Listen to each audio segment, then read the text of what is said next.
If you clicked on this video, I'm not going to ask you to like or subscribe. Honestly, I just need you to sit with me for just a minute. Because if you clicked on this, chances are you're just really tired. And not the kind of tired where you need a nap, but the kind of tired where your soul hurts.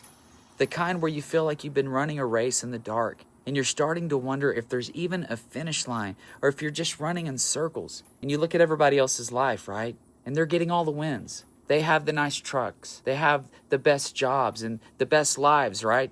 They're getting all the breaks. And you just feel stuck. You feel hidden. You're starting to ask the scariest question of all. Does God even see me here in this moment? I want to tell you something right now. I need you to really hear me.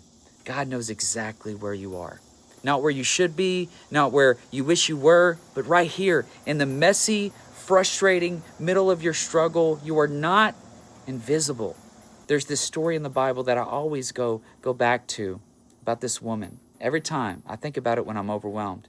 She had a sickness where she would not stop bleeding. For 12 years, she dealt with this.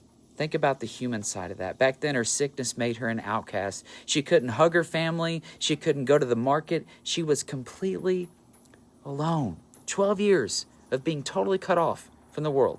Think about that. That's a long time. She tried everything. She spent every single dollar she had on doctors. And the Bible says she didn't get better. She got worse. Could you imagine how draining that was? The tiny bit of hope, slowly dying every single morning she woke up. Maybe you've been there. Maybe you spent years pouring your energy, your tears, and your money into a dream or a relationship or your mental health, and you feel like you're falling further and further behind. But then she hears that Jesus is passing through her town.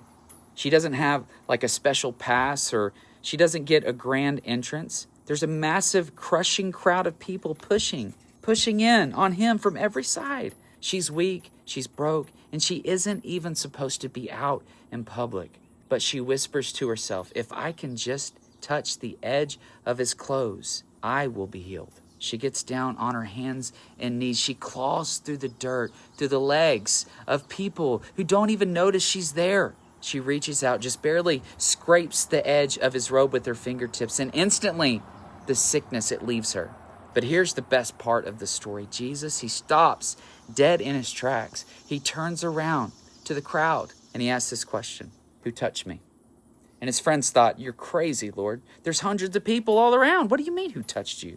But Jesus knew the difference between the crowd and the one person who reached out with real, authentic faith.